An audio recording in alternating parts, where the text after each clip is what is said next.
Welcome to the final video in the playthrough of Kartal's War Room 2020 pack.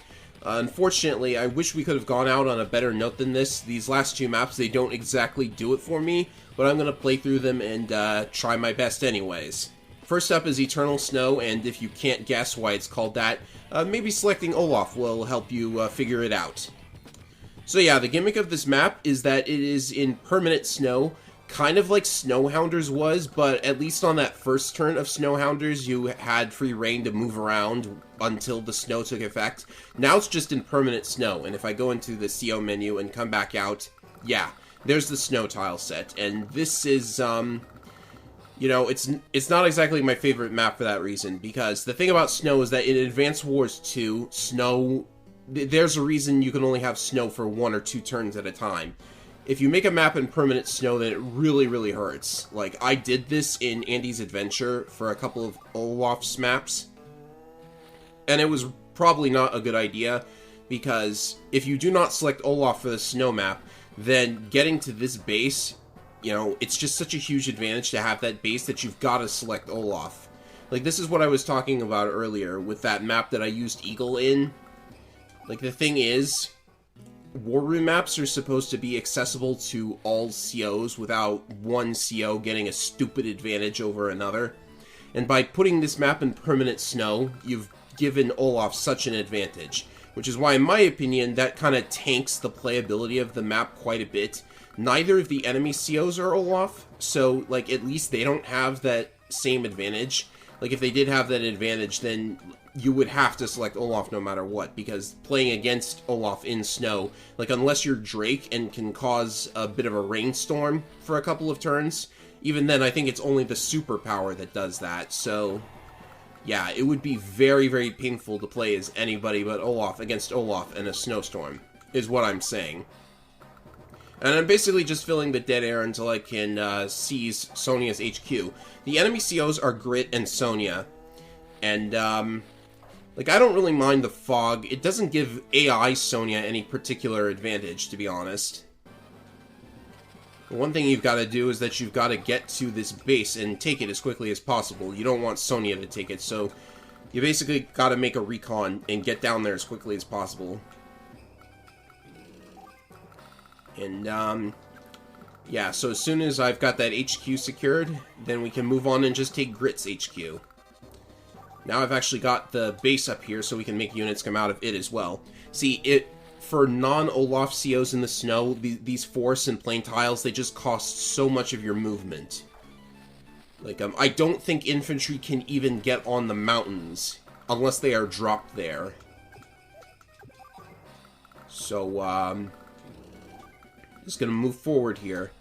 And, you gotta be careful of Grit's indirects in Fog of War, of course, so I don't think I'm gonna move too quickly up there. You never know if he's got an artillery or something waiting. But you can still hide in the forests. Now, I kind of wish there was a game mode where you could hide in the forest without having this reduced vision thing. But, it's no big deal. Like, Fog of War is something that over the years has kind of been, like, nobody really likes it objectively anymore, even for single player, because, you know, for single player maps, if there is Fog of War, then you just have to ram right into enemy units hiding in forests, and once you know where they all are, then, you know, it's not really going to be it's not going to make much of a difference, to be honest. I mean, you can, I should have shot the infantry, weird. Where did the mech go? Is it in the forest? I think that's why I did that. So, yeah. Let's see what he's got. Oh, he's got a tank. Grit built a tank first. That's very odd. So I don't know where his artilleries are, so I'm just gonna keep making tanks come out until I get them. I don't have nearly enough money quite yet to make stuff bigger than tanks. Now, that was actually a bad move on my part, because, like, after recovering its health, the tank is going to have an equal amount of health to my tank. Oh, and the mech was actually ambushed by the recon. It didn't, like, give that little warning icon that it normally does when you get ambushed, but the enemy can still be ambushed. Like, they have infinite vision, but they still cannot see in the forests if you're hiding something there. Oh, and look at this, we can block off one of his bases. Oh, and there's the artillery. I should have blocked off the other base. Go me. So, yeah. You know, I think for this... You know, something tells me that for the sake of this video, I should be using someone other than Olaf just to demonstrate why it's not such a good idea to have an Eternal Snow map in War Room, but, yeah, I imagine that would be painful, because roads aside... Why didn't the artillery fire at me? Weird. Roads aside, like, it would be very painful to move across all of this terrain, because if you want to get to those cities in the bottom right, for example, that's some heavy terrain you have to deal with. Alright, time to start laying siege to Sonia's HQ, and we have the money for it, so we're going to swarm it with mechs. Maybe Sammy would not be so bad, because I'm pretty sure her mechs would still be able to move on the mountains, and they wouldn't actually have any reduced terrain costs, because for all the terrains a land unit can move on, mechs have a cost of 1 all the time, I think. If I recall correctly. Even in snow. Alright. Okay, now Grit's artillery is firing. And it's going to be difficult to just work with the units that we've got up there. And ooh, Sonia's fighting back. I've lost a unit already. So, with Olaf as your CO... Oh, wow. How much damage... Oh, yeah, Sonia's counterattacks are stronger. I completely forgot. Yeah, there's not really much point in using Blizzard now, is there?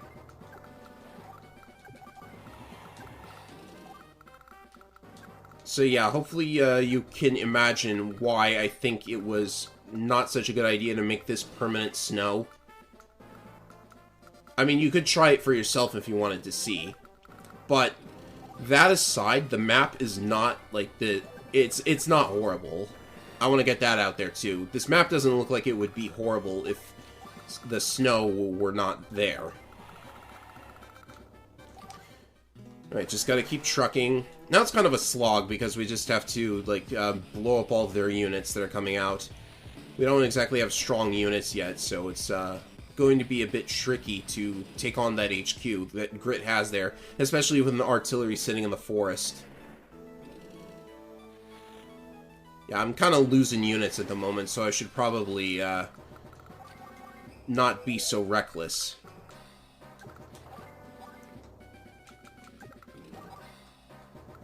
Right. But we will have Sonia's HQ captured shortly. And once we have that, it is simply a matter of just running over Grit with better units. I'm going to try and fill my power meter. Oh, I forgot about this tank here. That's no biggie. He'll be lured in by the capturing infantry.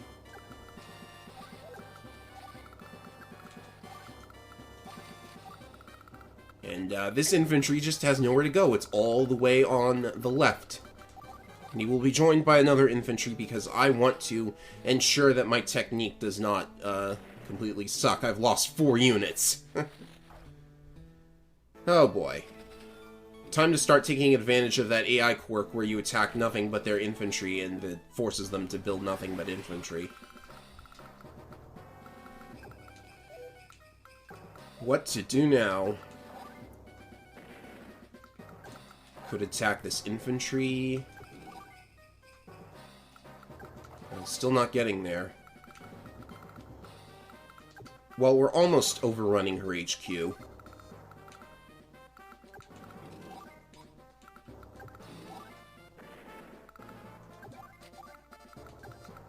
There's just a little more to go.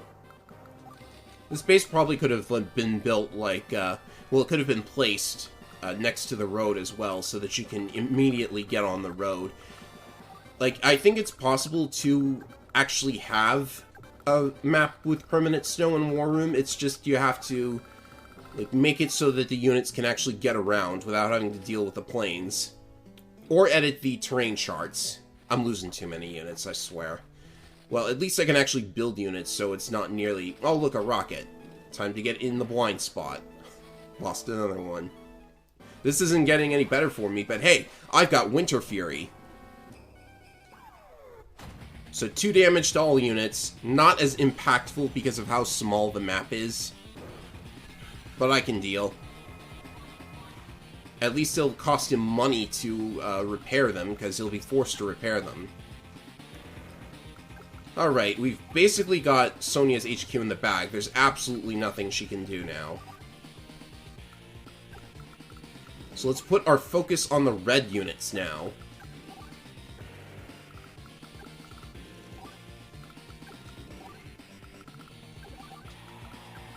And I'd better stop losing so many units like I have been so far. As soon as we've got that HQ, we'll have money for maybe Neotanks. That's probably way out of my price range.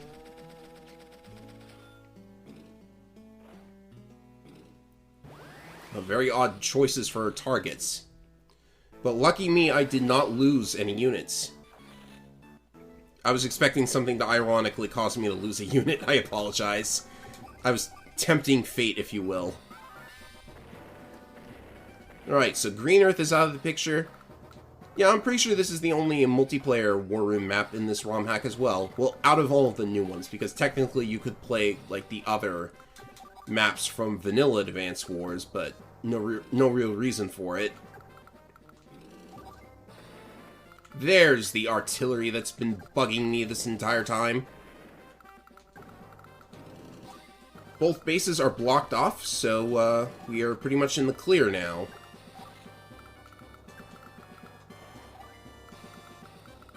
We won't really need any more money, I'd say. I don't know how our power score is looking, but for technique, 6 units lost out of 30 isn't that bad.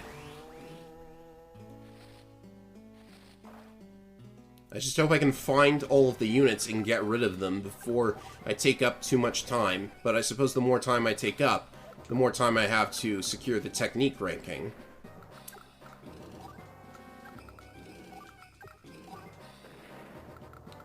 Right, that's that. That's that. And there's only 1 unit left, so let's just build nothing but infantry. This map also drags on for a little bit, but I'm not exactly sure how to not make it drag on.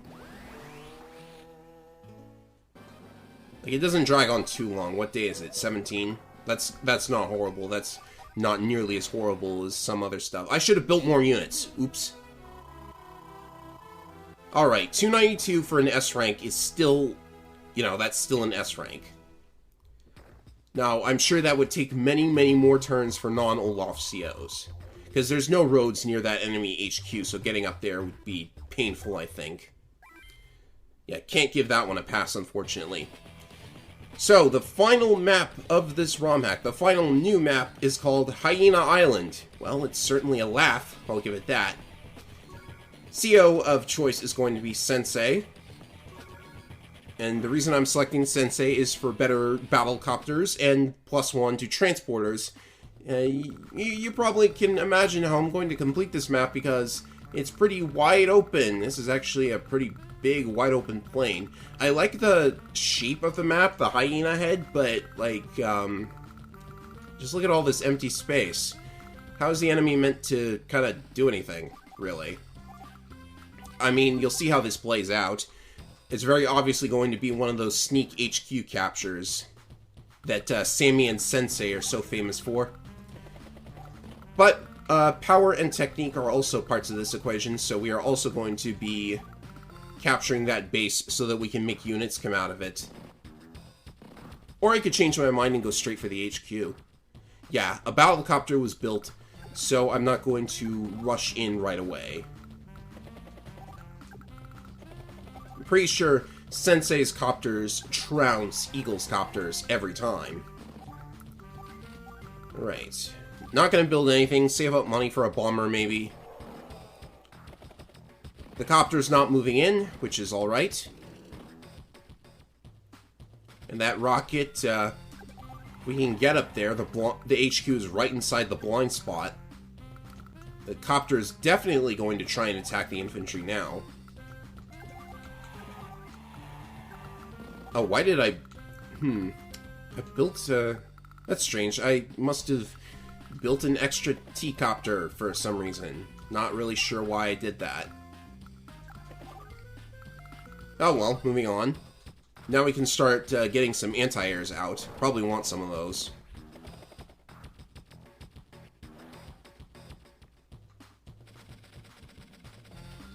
We could actually get a Neo-Tank if we wanted. And go ahead and destroy the copter this turn. Now it's time to start making a move for the HQ. Hopefully there's no anti-air built. Yeah, do we go for a Neo-Tank? It's going to be weakened because it's Sensei. You know, all the units are up here already. Yeah, let's go Neo-Tank. What could possibly go wrong, right? Not like it would take long for me to just restart the map. Well, that's a lot of damage, though. I guess Sensei doesn't get a boost to his defenses. And we can very stealthily get out of this anti-air's range. The question is, do we want to drop the... we want to drop the infantry right away. You know, I've already committed. We're gonna lose a unit at this point. So, oh geez, what do I do? I actually don't really know what to do at this point. Because the infantry could attack the T-copter and the anti-air could attack the infantry. Let's do this. And drop. Now, this is something of a risk I am taking, but I think it will work out. Because I am doing a bit of a speed clear here. Okay, anti-air please went for the copter, that's fine. Gonna lose a second unit. But I think that basically gives us the win, because there's nothing Eagle could possibly do. Oh, it's gonna be tricky to get to that tank. I have to get past that tank somehow, though. Oh, just hit it with the Neo-Tank. Okay. I would really like to get rid of his anti-air, though. Because I've lost more units than I would have liked to. How many have I lost? I've lost 2. I still think I'm gonna get the S rank. It's just gonna be a little bit difficult. Oh, gotta watch for this missile too. Just barely out of range, these guys. Alright, so I will just spam units on these last turns. I think the win is mine, but... Oh, I could use Sensei's power for a technique. That's another thing. Alright, Lightning Drive. Does this affect non-air units? No, it doesn't, of course. There would have been an animation. Right, so the total losses are... What are my total losses? 3. I don't think I can get up to... Actually, maybe I could. These are all of the cities I've got. So here we go, Copter Command. And with the units built at these facilities, we should have... Oh, I also need to destroy units for power. I'm only going to get 2 of them, though. Wow, that's a lot of defense. 29 units built and 3 lost, and 2 units destroyed is definitely enough for power. So, this should be very close to a 300, if not an actual 300. Yes, it's a 300. That's enough. Okay. So you can see how easily I cheesed that map. And, honestly, you know, you could say 8 days. That's actually amazing. 8 days to clear that with Sensei. And you could say that maybe, like, you know, you're using Sensei. You're using an overpowered CO because he has +1 transporter movement and all sorts of other stuff. Sammy also has +1 transporter movement, and I don't think... I would have to go back in to see if she could make it to that base in one turn with a T-copter, but still. Alright, so that's going to be it for the... Alright, so that's going to be it for Kartal's War Room Christmas Pack. Since I've got a little extra time in the video here, I think I'm just going to quickly... Alright, since I've got a little extra time in the video, I'm going to go over my opinion on each of these 8 maps. First up, Welcome. It's a very decent starting map. I'm a little annoyed that you can only use Nell, because I don't like using the RNG COs. But still, it's pretty playable, it's pretty alright. I kind of boggled it in my playthrough for the video, but it's fine. It's an okay map. Malfunction is also pretty good. I don't know why the cannons are there if they're not going to fire anyways. I mean, there's not much to gain from destroying them. But it's a pretty alright map. You kind of have to play carefully with it because of that B-copter at the start, but I would say it's pretty good. Red Invasion, I think, is the best map in the whole package, because like having to defend all of those different fronts at once, and if you lose even one of them, it's game over, especially against the capture machine, Sammy. That was pretty good. I liked it a lot. It made me do a lot of things. It made double time a threat, which is pretty good. So yeah, Red Invasion, that gets an S rank from me, from a map design perspective. Creeping Cold, you know, it's the first of the Destroy All Mini Cannons maps in this package, and I don't, like, it ends up playing a lot like that map from Days of Ruin with the Talon gun, you know that one?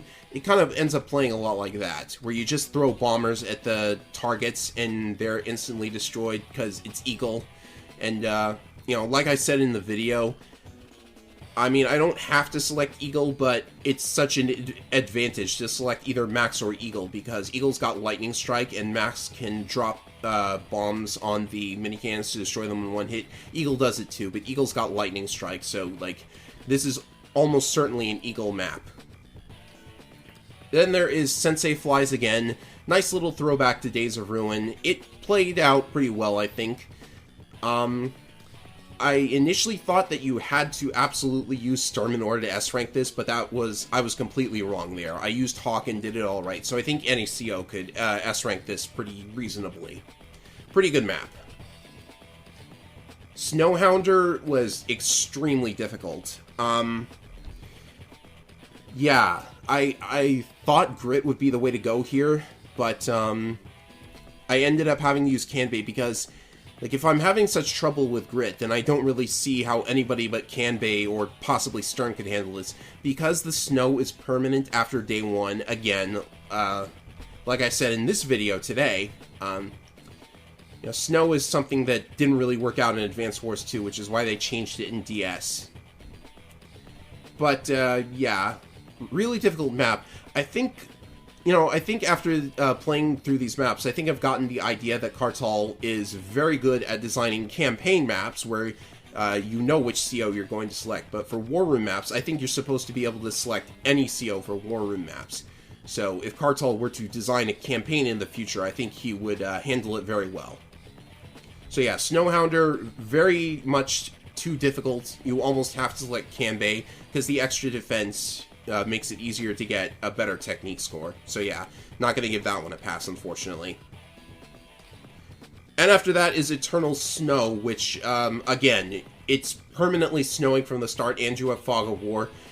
And the terrain is very dense. You can see a lot of forests and plains there.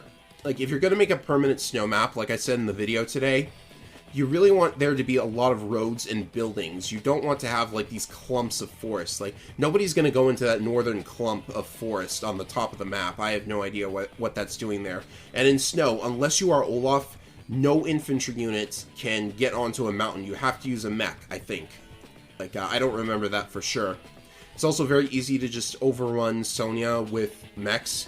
She's the green HQ there. She's only got one base. Like, I don't even know what Sonya is doing there.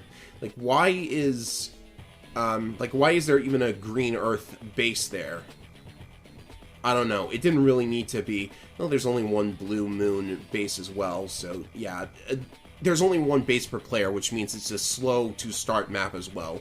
It takes 2 slow it takes too long, excuse me, for the action to get going, and the snow is really not helping. So Eternal Snow, I can't do that. And then finally, we have Hyena Island. I like that it is a map in the shape of a hyena's head. I like it when maps create sprite art like that. That's really clever, and I like it when it happens. But what it means for the game part of it is that you have this giant clump of forest in the center, and you have a clump of plains in the center with a base in the very center of the map. Like, that doesn't make it very interesting gameplay. There's nothing to capture until you get to that base. So it's very easy also for somebody to just fly a T-copter. I checked, any CO can do this, just fly a T-copter to that center base, and then you've got a pretty good vantage point for being able to take down the rest of the map, because the enemy's airports and bases are very much spread out, and the HQ is up against a wall in the form of the water, and it's like, it's just got the one city next to it for non-mountain, non-ocean tiles, I guess. So it's very easy to do a sneak HQ capture. Like, I think anybody could do the HQ capture strategy that I came up with. It doesn't need to be strictly Sensei, but I did select him. So, you know, I did kind of select a more powerful CO than normal, and I lost a lot of units too, so I had to make that up with Sensei CO power. But yeah, I just don't think it results in a very interesting map. You're not going to go to anywhere else in the entire stage. Like, you're just going to go right up the middle, I think. So that's Hyena Island. And that is Kartal's War Room Christmas pack for 2020. It was very fun to play, like, overall. Like, the maps were still fun to play through overall. But yeah, that's going to be it for this playthrough of another Advance Wars ROM hack, and you can try it out by going over to the Wars World News and downloading it. That's all for this playthrough, and I will see you for whatever comes up next. Later.